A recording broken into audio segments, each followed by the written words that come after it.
Assalamualaikum warahmatullahi wabarakatuh. Saya Sri Utari dari kelas Manajemen Pagi E. Terkait dengan mata kuliah perpajakan, di sini saya akan menyampaikan sedikit materi mengenai PPh atau pajak penghasilan pasal 21. Berdasarkan Peraturan Direktur Jenderal Pajak Nomor PER/32/PJ/2015, PPh 21 adalah pajak atas penghasilan berupa gaji, upah honorarium, tunjangan, dan pembayaran lainnya dengan nama dan dalam bentuk apapun sehubungan dengan pekerjaan atau jabatan, jasa, dan kegiatan yang dilakukan oleh orang pribadi sebagai subjek pajak dalam negeri. Dasar hukum, perhitungan, dan pemotongan PPh ini merujuk pada yang pertama UU Nomor 36 Tahun 2008 tentang pajak penghasilan, kemudian yang kedua Peraturan Direktur Jenderal Pajak Nomor PER/16/PJ/2016, yang ketiga Peraturan Menteri Keuangan Nomor 101/PMK.010/2016 dan 102/PMK.010/2016, kemudian peraturan atau UU lainnya yang memuat tentang pajak penghasilan. Kemudian peserta wajib pajak PPh 21. Wajib pajak adalah orang yang dikenai pajak atas penghasilannya. Peserta wajib pajak ini terbagi menjadi beberapa kategori menurut PER/32/PJ/2015 pasal 3, yaitu yang pertama pegawai atau karyawan, yang kedua penerima uang pesangon, yang ketiga bukan pegawai atau freelancer atau pekerja lepas yang memperoleh penghasilan sehubungan dengan pemberian jasa. Kemudian yang keempat, anggota Dewan Komisaris atau Dewan Pengawas yang tidak merangkap sebagai pegawai tetap di perusahaan yang sama. Yang kelima, mantan pegawai. Yang keenam, peserta kegiatan yang memperoleh penghasilan sehubungan dengan keikutsertaan dalam suatu kegiatan. Kemudian komponen perhitungan PPh 21. Yang pertama, penghasilan bruto. Dalam hal ini yang termasuk ke dalam penghasilan bruto atau penghasilan kotor, yaitu penghasilan rutin yang diterima oleh wajib pajak orang pribadi dalam jangka waktu tertentu, meliputi gaji pokok dan tunjangan atau insentif. Yang kedua, penghasilan tidak rutin. Beberapa penghasilan yang termasuk dalam kategori ini yaitu upah dalam bentuk bonus atau THR serta upah lembur. Yang ketiga, iuran BPJS atau premi asuransi pegawai yang dibayar perusahaan setiap warga negara Indonesia atau warga negara asing yang tinggal di Indonesia selama lebih dari 6 bulan wajib memiliki dan menjadi anggota BPJS. Program asuransi kesehatan ini diselenggarakan oleh pemerintah dan wajib ada di setiap perusahaan, di mana pembayarannya dihitung berdasarkan persentase dari gaji atau upah yang diperoleh. Yang keempat, jaminan kecelakaan kerja atau JKK. JKK sendiri adalah sebuah kompensasi dan rehabilitasi bagi tenaga kerja yang mengalami kecelakaan kerja, terhitung mulai berangkat kerja sampai tiba kembali di rumah, atau menderita penyakit lain yang terkait dengan pekerjaan. Iuran JKK ini dibayarkan sepenuhnya oleh perusahaan. Besarnya iuran JKK dikelompokkan berdasarkan jenis usaha dan tingkat risikonya. Kelompok 1, premi sebesar 0,24% dikali upah kerja sebulan. Kelompok kedua, premi sebesar 0,54% dikali upah kerja sebulan. Kelompok ketiga, premi sebesar 0,89% dikali upah kerja sebulan. Kelompok keempat, premi sebesar 1,27% dikali upah kerja sebulan. Kelompok 5, premi sebesar 1,74% dikali upah kerja sebulan. Kemudian yang kelima, jaminan kematian atau JK. Jaminan ini diperuntukkan bagi ahli waris dari anggota program BPJS Ketenagakerjaan yang meninggal bukan karena kecelakaan kerja. Dalam hal ini, kamu wajib menanggung iuran program jaminan kematian atau JK sebesar 0,3% dari gaji bulan yang diperoleh. Kemudian yang keenam, jaminan kesehatan. Terhitung sejak Juli 2015, tarif iuran jaminan kesehatan yaitu sebesar 5% dari gaji bulanan atau gaji pokok dan tunjangan tetap, di mana 4% dibayar oleh perusahaan pemberi kerja dan 1% dibayar oleh pegawai. Yang ketujuh, tunjangan PPh 21 jika ada.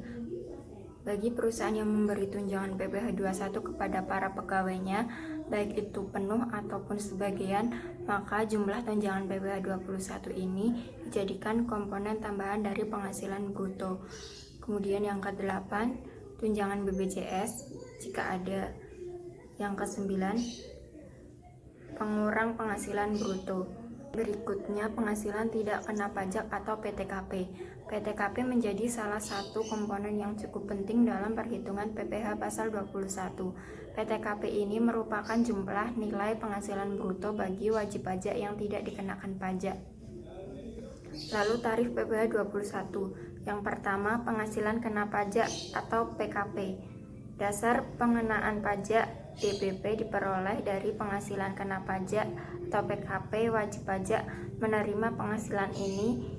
Dia ketentuannya, yang pertama, penghasilan kena pajak atau PKP berlaku bagi pegawai tetap, penerima pensiun berkala, pegawai tidak tetap yang penghasilannya dibayar setiap bulan atau jumlahnya melebihi 4.500.000.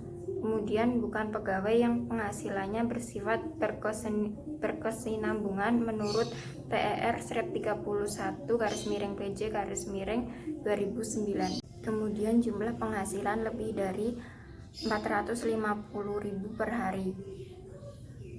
Kemudian pemotongan PPh 21 sebesar 50% dari jumlah penghasilan bruto. Terus perhitungan penghasilan kena pajak bagi pegawai berdasarkan PER 32-PJ-2015, pegawai tetap dan penerima pensiun berkala akan dikenakan PKP sebesar PKP sama dengan penghasilan neto dikurangi penghasilan tidak kena pajak atau PTKP terbaru. Berikutnya, bagi pegawai tidak tetap atau tenaga kerja lepas akan dikenakan PKP sebesar PKP sama dengan penghasilan bruto dikurangi penghasilan tidak kena pajak atau PTKP terbaru. Kemudian bagi pegawai atau dengan kondisi lainnya yang termuat dalam peraturan tentang PPh pasal 3 akan dikenakan PKP sebesar 50% dikali penghasilan bruto dikurangi penghasilan tidak kena pajak. Sedangkan bagi seseorang yang bukan pegawai akan dikenakan PKP sebesar 50% dikali penghasilan bruto. Kemudian yang kedua, penghasilan tidak kena pajak atau PTKP. Untuk penghasilan kamu yang dikenai PPh yang bersifat tidak final, maka kamu berhak atas pengurang penghasilan neto jumlah penghasilan tidak kena pajak atau PTKP. Sesuai dengan Peraturan Direktur Jenderal Pajak Nomor PER 16-PJ-2016 dan Peraturan Menteri Keuangan Nomor 101-PMK.010/2016. Berikut tarif PTKP terbaru. Yang pertama, 54 juta per tahun atau 4.500.000 per bulan untuk wajib pajak orang pribadi. Yang kedua, 4.500.000 per tahun atau 375.000 per bulan untuk wajib pajak yang sudah menikah. Yang ketiga, 54 juta per tahun atau 375.000 per bulan untuk istri yang penghasilannya digabung dengan penghasilan suami. Yang keempat, 4.500.000 per tahun atau 375.000 per bulan untuk setiap anggota keluarga, saudara dan sekeluarga semenda dalam garis keturunan lurus serta anak angkat yang menjadi tanggungan sepenuhnya paling banyak 3 orang untuk setiap keluarga. Seorang wajib pajak tidak akan dikenai pajak penghasilan atau PPh apabila penghasilannya sama dengan 54 juta atau tidak lebih dari 54 juta. Yang ketiga, tarif progresif PPh 21. Pengenaan tarif PPh 21 progresif artinya semakin tinggi penghasilan yang kamu peroleh, maka pengenaan tarif pajaknya semakin tinggi. Berikut ini adalah tarif PPh 21 berdasarkan UU tentang PPh pasal 17 ayat 1. Yang pertama, wajib pajak dengan penghasilan tahunan sampai dengan 50 juta akan dikenakan tarif 5%. Yang kedua, wajib pajak dengan penghasilan tahunan di atas 50 juta sampai dengan 250 juta akan dikenakan tarif 15%. Yang ketiga, wajib pajak dengan penghasilan tahunan di atas 250 juta sampai dengan 500 juta akan dikenakan tarif sebesar 25%. Yang keempat, wajib pajak dengan penghasilan tahunan di atas 500 juta akan dikenakan tarif sebesar 30%. Beberapa ketentuan tarif PPh bagi orang pribadi yang berpenghasilan namun belum memiliki nomor pokok wajib pajak atau NPWP. Yang pertama, pengenaan tarif PPh lebih tinggi 20% daripada tarif PPh normal yang diberlakukan kepada wajib pajak yang memiliki NPWP. Yang kedua, jumlah PPh 21 yang harus dipotong sebagaimana yang dimaksud pada ayat 1, yaitu sebesar 120% dari total pajak. Mungkin itu saja yang dapat saya sampaikan, kurang lebihnya mohon maaf.